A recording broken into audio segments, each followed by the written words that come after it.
أعوذ بالله من الشيطان الرجيم بسم الله الرحمن الرحيم ألف لام ميم ذلك الكتاب لا ريب فيه هدى للمتقين الذين يؤمنون بالغيب ويقيمون الصلاة ومما رزقناهم ينفقون والذين يؤمنون بما أنزل إليك وما أنزل من قبلك وبالآخرة هم يوقنون. The word muttaqi is a word of very wide application. Basically, muttaqi means that before taking a decision, he refers it to his conscience, which is referring it to Allah in fact, because Allah has created the conscience so intact and so sure an answer to such questions that if anybody who refers the issue to his conscience and abides by the answer of the conscience will never err and will always be guided to the right path. Now, this is the fundamental which is required for every type of knowledge, in sciences as well as otherwise. If a man is not muttaqi in this sense, then he will never gain from anything. Wishful thinking is something which is contradictory to this meaning of muttaqi. Some scientists have been trying this in the East. They wanted to create gold, and instead of following blindly the laws of nature, wherever the laws of nature led them, instead of following those directions, they tried to follow their wishes. That means they were not muttaqi. Because if they had applied this issue to their conscience, the answer would be, the facts of life cannot be ignored. You can't force the facts of life in a direction. You must take the direction from the facts of life. This is the answer of conscience. So because they ignored it, they spent billions of rupees and turned them not into gold, but into earth or ashes. They burnt things, the money, down to ashes. So they turned gold into ashes. That was the net result of not being muttaqi in that department. On the other hand, the Western scientists followed the dictates of conscience. Why Galileo was persecuted?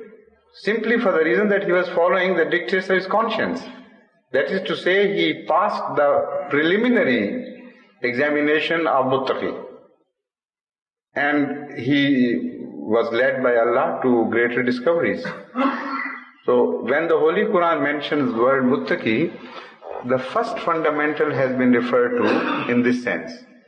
And later on, muttaqi expands in meaning in various verses of the Holy Quran, acquires larger dimensions, and is used in those larger dimensions with higher values added to the word muttaqi.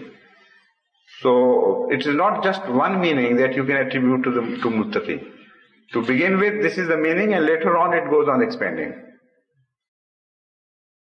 Taqwa is practiced not for the sake of display, but taqwa is automatically displayed in one's actions. Not deliberately, automatically. And nobody can stop it. A muttaqi man can be seen as different from a non-muttaqi. Even when you look at a Thanedar's face which is corrupt, you know what. So when falsehood is displayed, how can taqwa remain undisplayed, but not deliberately? Iman bil ghaib is a very deep word, and it is only the Holy Quran which has coined this term. Never in any religion, before Islam or even after Islam, the word Iman bil ghaib was used. And it has a very distinct meaning and a very wide application. So instead, this is the beauty of the Holy Quran, and people generally don't notice why suddenly something has happened which should have shaken them up. Okay, something completely new has been revealed. Instead of saying Alladhina yu'minuna billahi, the first thing it mentioned Alladhina yu'minuna bil ghaibi. And ghaib covers a very wide field. But they believe in ghaib not without a reason. That is a different thing altogether. When the Holy Quran goes on to explain why these people believe in ghaib, it completely, positively mentions so cogent reasons, so strong reasons for believing in ghaib, that their ghaib becomes hazir. It is so obvious that it no longer becomes a ghaib to them. So it later on, after you are educated in Islamic way of thinking and you gain experience, a very interesting thing happens. A transformation takes place. The ghaib which was to begin with a ghaib for everybody becomes a hazir for the moment and remains a ghaib for those who do not believe. This is the process which is attained through reasoning, not without reasoning. So قَدْ تَبَيَّنَ الرُّشْدُ مِنَ الْغَيِّ explains the same phenomena. To further understand this, I'll point out to another term of the Holy Quran which should raise questions in the ordinary minds, but you have taken it for granted, so you never question this. Why should a person who is martyred in the way of Allah be called Shaheed? Shaheed means the one who bears witness. So what has he witnessed? I mean, apparently it has no relationship with dying in the cause of Allah.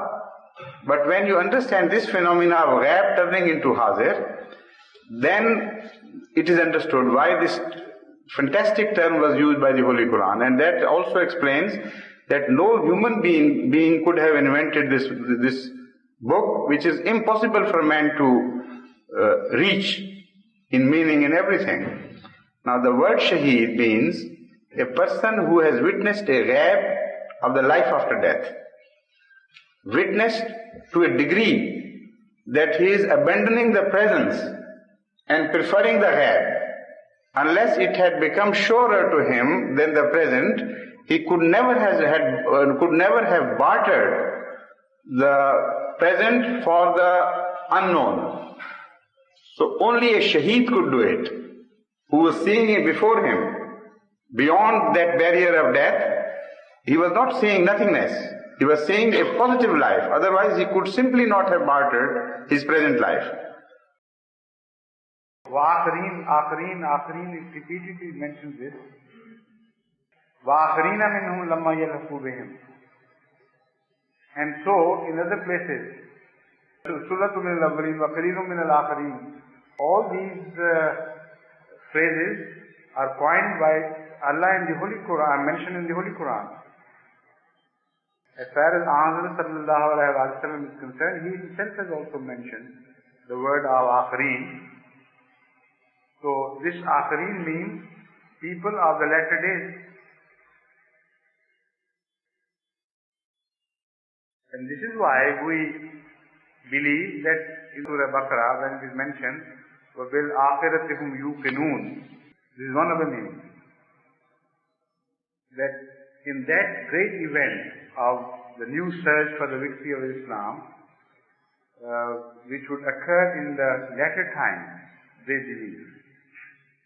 They firmly believe that this is going to happen, that Islam is going to end up victorious in the end, in the latter days. As compared to an early period, a particular period would follow, that is called latter days. So it's a term. It does not mean the end of the time. It means a particular period of some significance in religious history, which would follow as a second chapter, as a sequence to the first chapter. So the latter days in relation to Judaism was the time our Hazrat Masih, the first Messiah. Former days were the days of Hazrat Moses and the latter days were the days of Hazrat Masih. So in the same way, Ahmad sallallahu alayhi wa sallam was revealed a new law, a new Sharia came with him. So his days were the former days. And in his Sharia too, like in the Sharia of Moses, they were destined to be latter days. You are likely to be misguided, to be misled into believing something different. You may tend to believe that means it is the end of the time, after that the time would end, or the mankind will be wiped out. There is no such thing. Not in the near future anyway. Comparative to Ahmad sallallahu alayhi wa sallam's first manifestation, the first great series of victories of Islam all over the world, or at least in half of the world, a new wave of the same victorious onslaught by Islam would start in a period much later. That period of Islamic war, that would not be war of swords, but war fought with the Holy Quran. In that particular period, when the conquest of the entire world is destined, that is called latter days. والذي خلق لكم ما في الأرض جميعا ثم استوى إلى السماء فسواهن سبع سماوات وهو بكل شيء عليم وإذ قال ربك للملائكة إني جاعل في الأرض خليفة قالوا أتجعل فيها من يفسد فيها ويسفك الدماء ونحن نسبح بحمدك ونقدس لك قال إني أعلم ما لا تعلمون وعلم آدم الأسماء كلها ثم عرضهم على الملائكة وقال أنبئوني بأسماء هؤلاء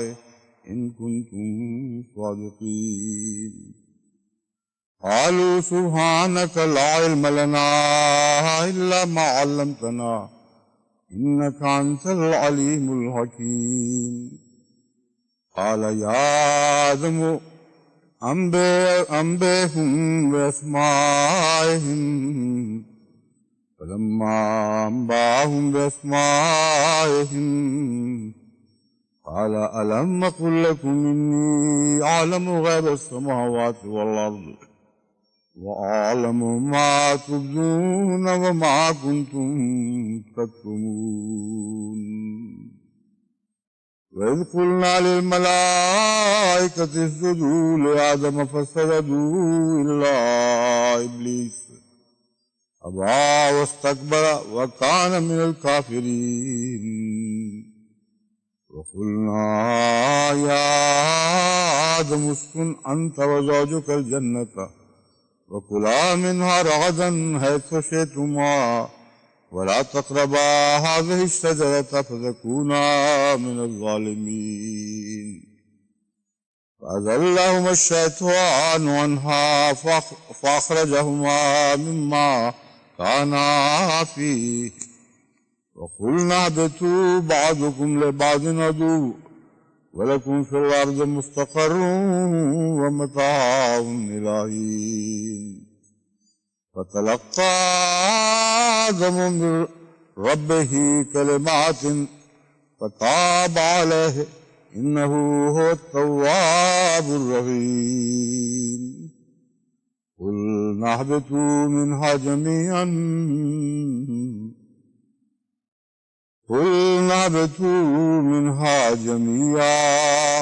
فإما يأتينكم مني هدى فمن تبع هداي فلا خوف عليهم ولا هم يحزنون والذين كفروا وكذبوا بآياتنا أولئك أصحاب النار هم فيها خالدون.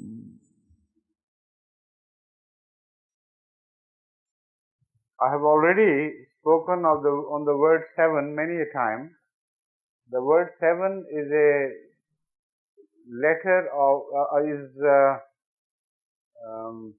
a numerical expression which speaks of perfection. So the seven stands for perfection, and also it stands for, in a manner of speaking, eternity, because God has created weeks in 7 days, and they never end. A week is followed by another and another and another. So this seven, the word seven, or the figure seven, is constantly repeated.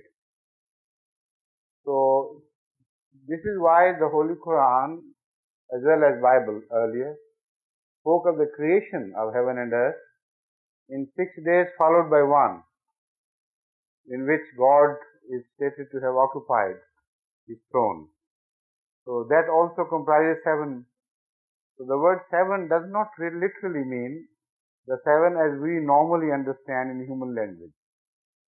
The word seven stands for a perfect symbol of eternity or very large expression of something. So the same seven, as I have explained, used in the Quran and in the Bible, stands for eons. You see, the time spreading over 20 billion years is expressed by the word seven. So seven heaven, as I understand, stands for not one universe only, but many universes. Each of that universe could be divided into 7 categories within that universe. So the scientists have not yet been able to understand the word seven in application to the creation of heaven and earth, or heavens in that respect. But I'm quite sure that as the science progresses, inshallah, they will discover that each universe is further subdivided into 7 spaces. Some categorization has already been made regarding this heaven, which is the first sky. The sky of the earth, the Holy Quran also calls it Samad Dunya. This has already been divided into many spheres within it. I don't remember whether they have divided into 7 zones or less, perhaps less so far, but most certainly each heaven in itself has already been subdivided into several suborders and regions. So that is the meaning of the word seven. It continuously goes on multiplying by itself, and within itself it goes on splitting into further 7. That is why Surah Fatiha also comprises 7 verses, which means something which has endless meaning, and you can never reach the ultimate, the last end in it, in fact. So that is the meaning of 7 heaven. It doesn't mean you count 1, 2, 3 and the universe is finished. See, the sky, the word sky has first of all to be properly understood. When the Holy Quran says sky, heaven, it does not mean that sky which was understood to be a firmament in the heaven, a parchment or sheet-like place. This was a human understanding of sky. The Holy Quran has never mentioned that the sky is a sort of sheet which covers, which is spread around the earth, and after you pierce that sheet, then you enter the second phase, and then afterwards there is another sheet. So the word heaven is first of all completely misunderstood by many Muslim scholars because they do not follow the Holy Quran, but they follow the Greek philosophy. This concept of heaven was inherited by Muslim scholars of medieval ages, not from the Quran, but from the Greek mythology and Greek philosophy. Not only spiritual, also in physical meaning, the word sama means jav. Jav, which embodies many stars and moons, etc., which make a part of a sama. And their distance between them is huge and immense. And yet, that makes one sama. So the word sama in the Holy Quran has been used in many different ways, comprising different meanings. One meaning of sama is that close jav above us, to the height to which the clouds are raised is a limited height. The maximum they can go is a few 40,000-50,000 feet, no more, because they are found above Mount Everest as well. So that means they can rise to 35,000-40,000 feet, that's all. And the Holy Quran says, we send rain to you from sama, which means the word sama is applicable to open heaven, open thing, the space. So what the Holy Quran means is, we have created things in tabaqat, spaces after spaces. Each space has its own qualities, and each sama again is further subdivided into smaller spaces and tabaqat. First of all, I'll attend to that part of the question which deals with yasfikud dima. You think that it was a debate between angels and God, and angels were wrong or should have been proved wrong when they said and asserted that this would cause bloodshed. This is not so.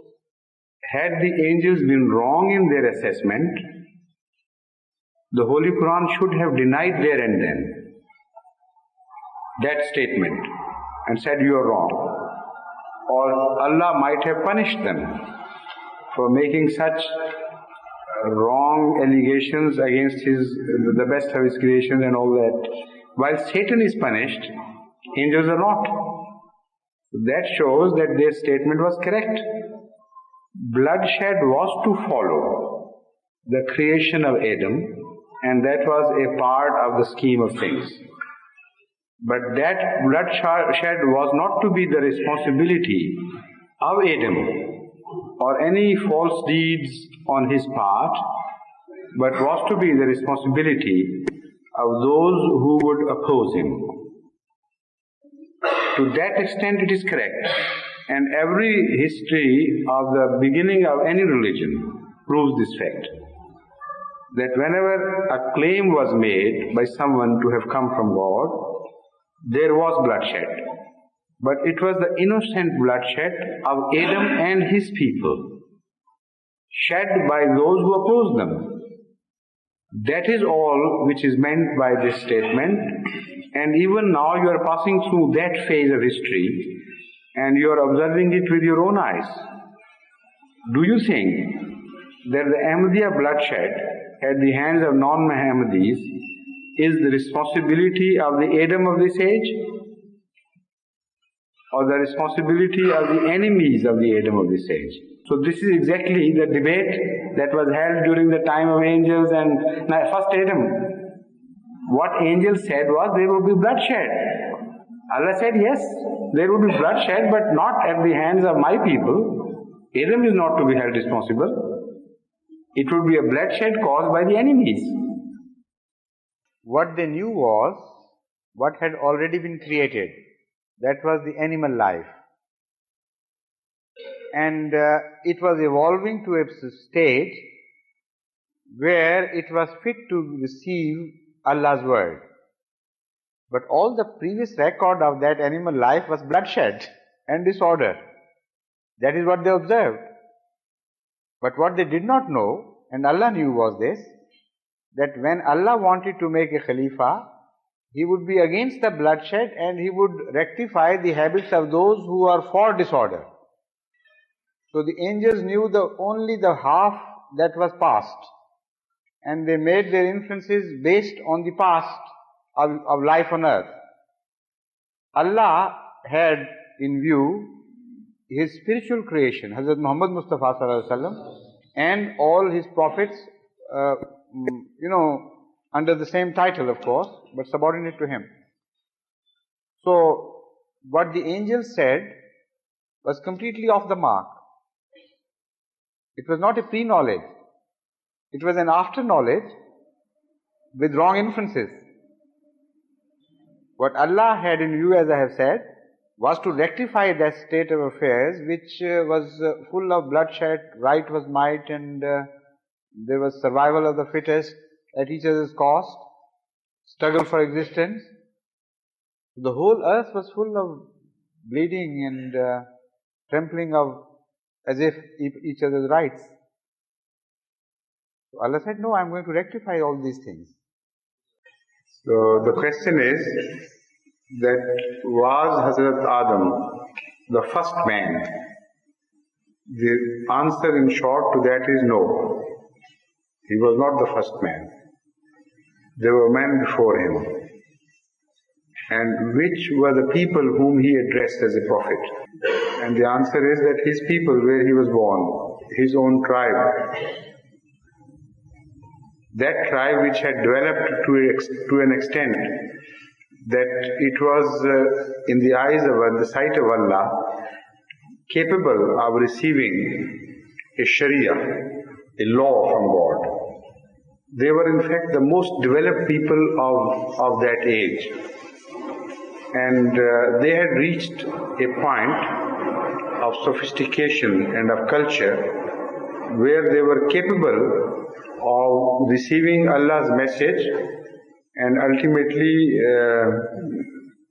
paying due heed to it. Though in the beginning they didn't, but ultimately, So that is the institution of prophethood which is mentioned. So the first man capable of receiving a revelation from Allah, that was Adam, but not the first man. And the Holy Quran never says anywhere, even remotely, that Adam was the first man. Adam was the first caliph of Allah, that is prophet. Caliph in the respect of prophets is the first application of the word caliph. Caliph in respect to others who are subordinate to prophets is the second application of the word. Primarily, caliph is the one who is the deputy vicegerent of Allah on this earth. That is prophet. So Adam was the first prophet. He was not the first man. The Holy Quran denies it, refutes the concept that Adam was the first man.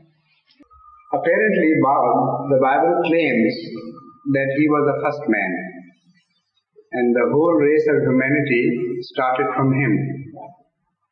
But it has also contradictions, and through the Bible itself, you can prove that Adam was not the first man. This has been pointed out to me by Mr. Naeem Usman, perhaps. He has just written Naeem, but I know he is quite scholarly. He has a deep study of Bible, and he occasionally writes very good articles on comparative study. Anyway, it's a very good line of argument that he has adopted, and he has given us some very useful references. He bases his contention first on one reference to the Bible about Cain, who went from the presence of the Lord and dwelt in the land of Nod on the east of Eden. And Cain knew his wife, and she conceived and bare Enoch. Genesis 4:16 and 17. Now the point is that when Cain was expelled for having murdered his brother Abel, According to Bible, no sister to them was born as yet. So that theory that he must have married some girl from among his sisters is out of question. That is the argument that because he was expelled from the dwelling place of Hazrat Adam, having committed the crime of killing his own brother, and as yet, according to Bible itself, no sister was born to them. So when he went out, then no contact was then established between them. And there, when he went out, he found a girl to marry. So had there not been a human race already in existence, how could he marry a girl outside his own small family? Now he again says that the Christian apologists and scholars have referred to Cain's wife as an anonymous daughter of Hazrat Adam and Eve, peace be upon them, and often provided Genesis 5:4 as an evidence, but this could not be strictly true, as these daughters were born after the birth of Hazrat Adam's third son, Seth. Now again, this is the same argument, continuation of the same, that the third son, Seth, when he was born, after that there is a mention of some girls being born, and this happened much before Seth was born. A reference to his marrying someone is situated in time much before Seth was born. So one can positively conclude that there were other human race beings, and from among them he found his wife. Another very interesting inference he has drawn shows that he is studying Bible quite intelligently. This is what everybody should do. Living in a Christian society, unless you get yourself familiarized with Bible and read it with an acute observation, you can't truly become a good preacher to non-Ahmadi Christians. To non-Muslims. This is a very fine inference he has drawn. He says that according to Bible and according to this verse, so this is a verse of Bible which he quotes, and it shall come to pass that everyone that findeth me shall slay me. This is the fear expressed by Cain, that when he is expelled, because he is known to be a murderer, so everyone who findeth him shall slay him. But Allah decrees, therefore whosoever slayeth Cain, vengeance shall be taken on him sevenfold. So he says, if there were no human beings outside, what was the fear about? He was not referring to apes and monkeys to slay him because he had slain his brother. So obviously he was referring to a human race.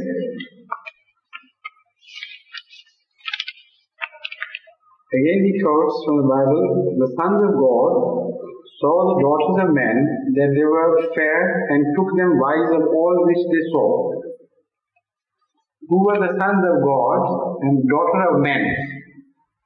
Obviously, sons of God are Adam's son, because according to Bible,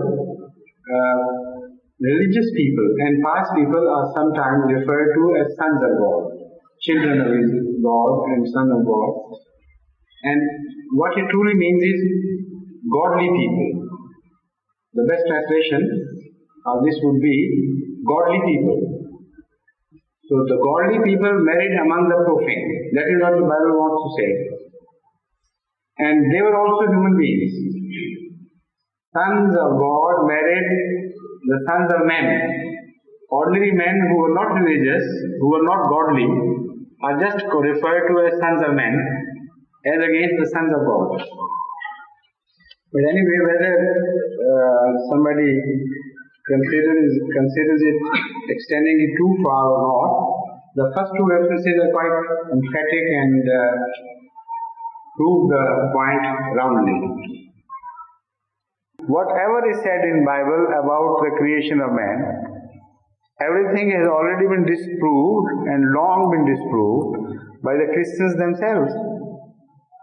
All the scientific discovery about the origin of life and origin of man tells us that it is hundreds of thousands of years before Adam was ever born that we have found, we get the evidence of man's presence on earth.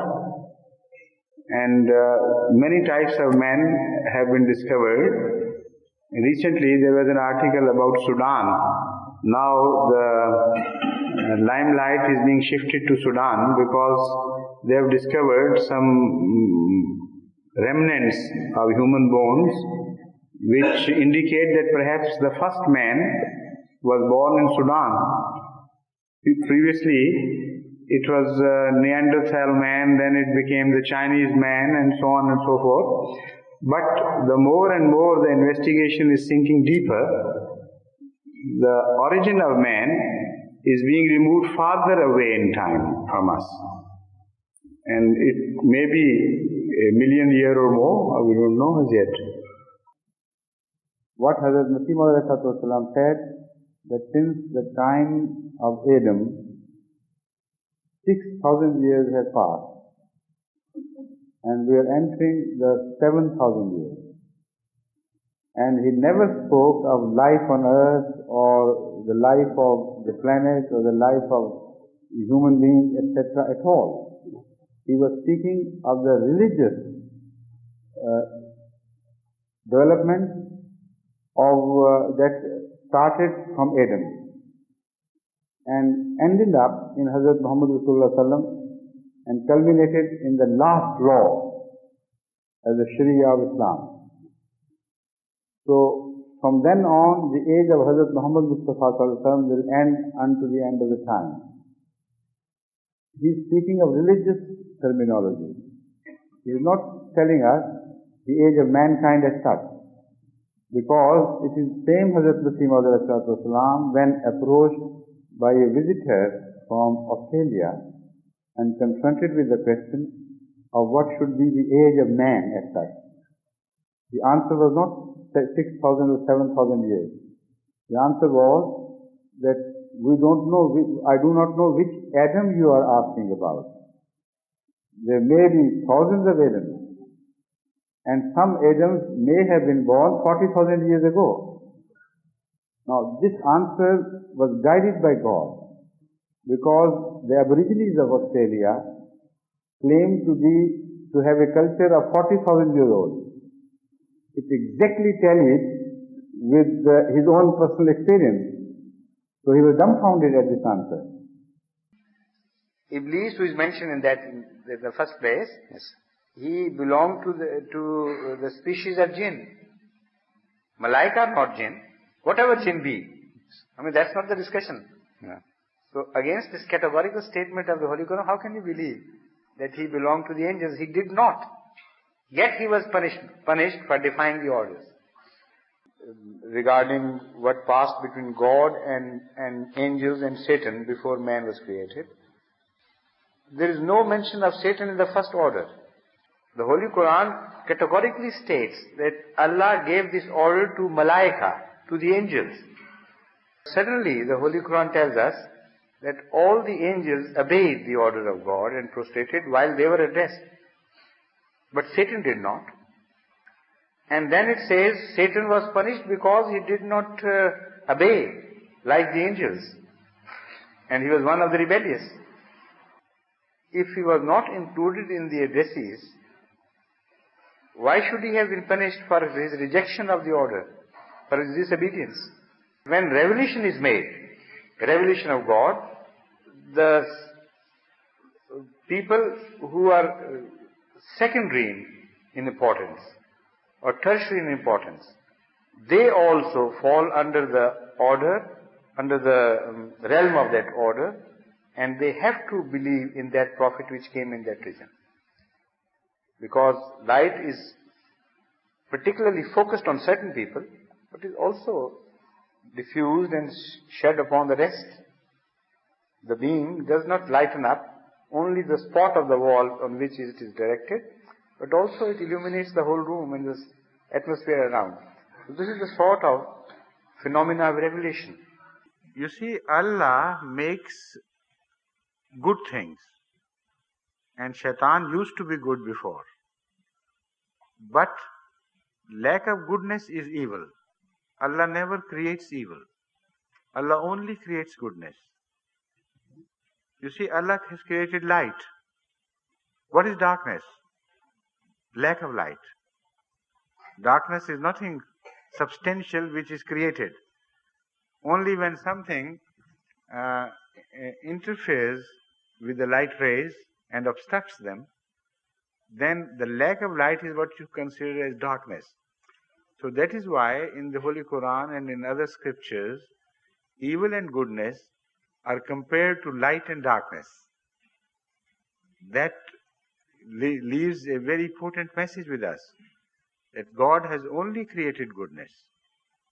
When you do not acquire goodness, when you lack in the light of goodness, that is evil, that is vice.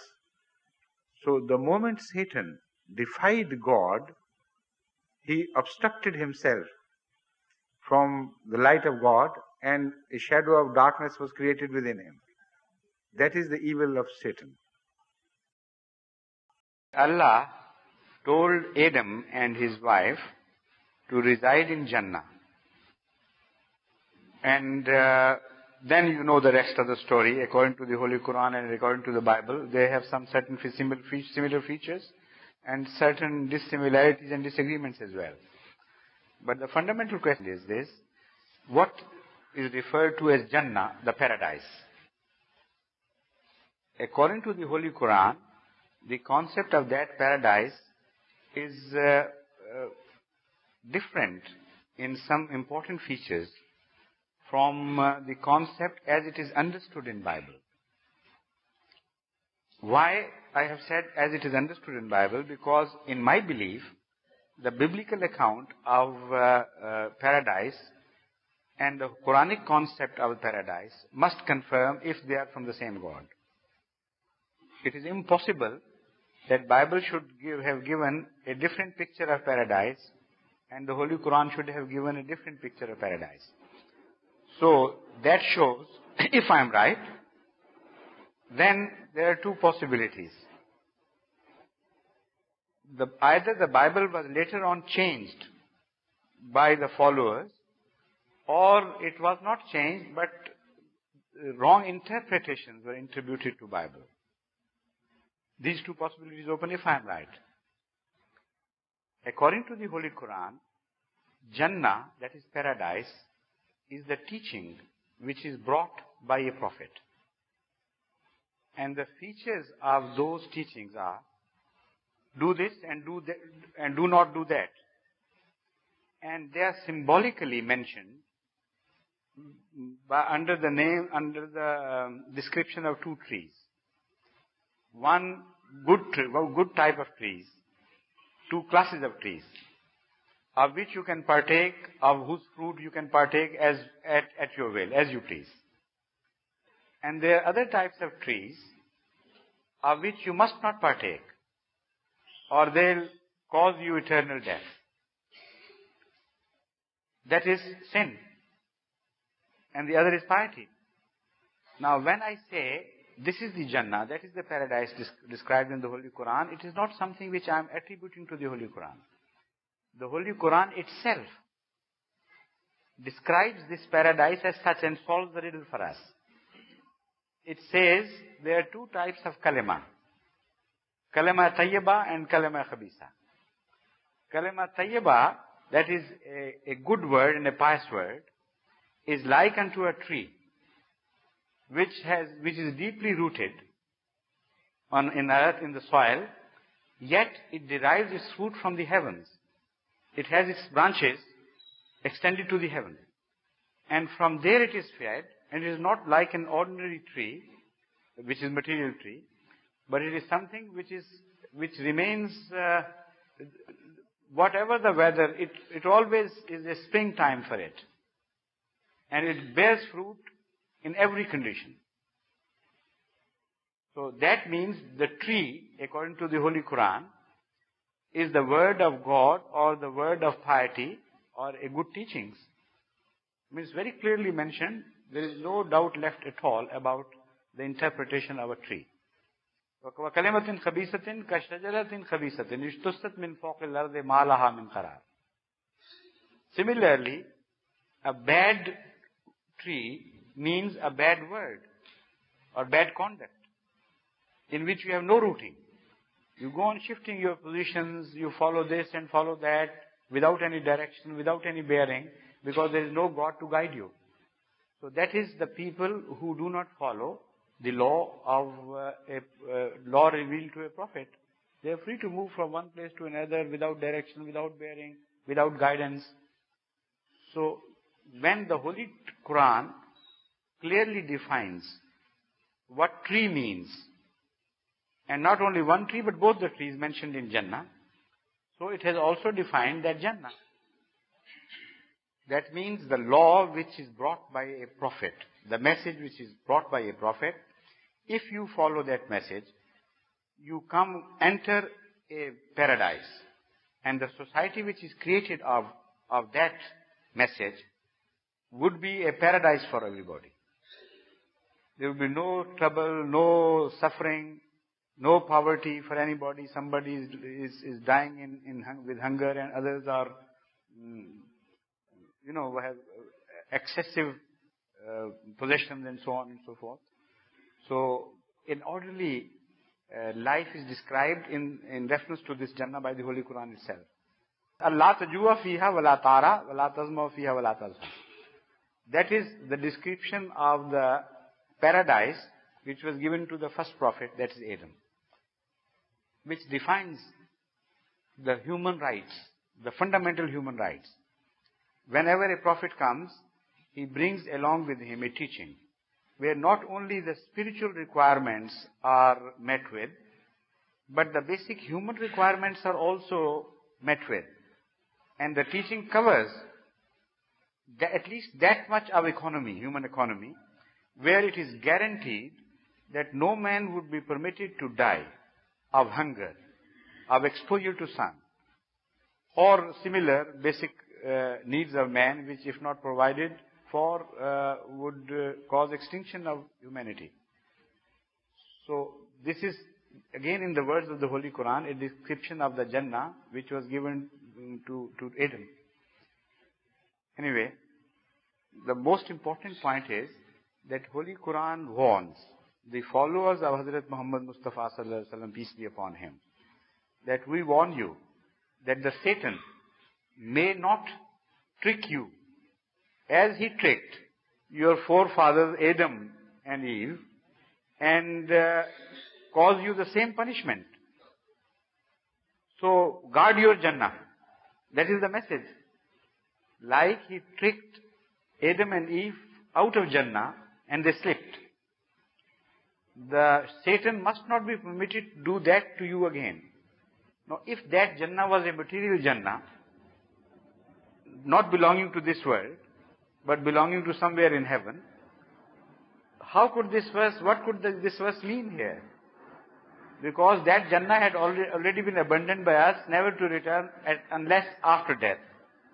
So how could God warn us that still there is a danger of our being turned out of the same Jannah? So that positively establishes and clinches the point that according to the Holy Quran, the Jannah is the law which is brought by a prophet, and the concept of life as presented by a prophet to his people, if people accept that philosophy, that message, and that law which is applicable both to the spiritual world and to the material world in part, then the human beings would be ushered into a society which would be a society of paradise. That is the meaning. if they defy the law, then they would be turned out of that paradise. Now this thing has ever been repeating exactly in the same manner at every coming of a prophet, every advent of a prophet. A society was created which was, as compared to the rest of the human societies, really a paradise. When people started to deviate from the path, they began to violate the rules and regulations of that religion, then ultimately they ended up in hell. The present day hell created by mankind is a proof that this is how it has happened before, and this is how it is happening now to us. You see, Jannah is literally, it means a garden which is so thick in foliage that it casts a thick shadow over everything it covers. It has this connotation of covering by, so perfectly, so perfectly and so densely that underneath there is shadow and peace. So the Jannah has the concept of cover and shadow and peace. So that is expressed exactly in the beginning of the whole story. You told Adam, eat thereof as much as you like and from wherever you please, but don't go near this tree. In the Holy Quran, makes us understand that God had forgiven Adam. So after forgiveness, how could he be punished? You see, that is one thing which people forget. Adam was never turned out of Jannah. That is why instead of addressing them two, as you two leave Jannah, the address was, all of you leave Jannah. Because it was those who had believed in Adam, and there were numerous people, who had also erred. And they had not sought forgiveness of Allah as Adam had. So we only have the mention of these two being forgiven, Adam and Eve, but not the rest. So sometimes the punishment of a people is also shared by their leaders, however innocent they be. Like the example of Moses. It was not he who defied God's order, his will, it was his people. So God said, all right, you go and roam, without direction in the wilderness for another 40 years. But he also suffered. So we know sometimes Hazrat Muhammad Rasul Kareem sallallahu alaihi wasallam also suffered along with his people while he was innocent. So this is my scenario of what happened, and this scenario is based on the clear-cut instructions of the Holy Quran itself. So who was turned out was not Adam, it was his followers. And he had to go along with them, like the followers of Moses. So Jannah is the Sharia and the four walls of Allah's instructions. You step out, and you step out into the wilderness.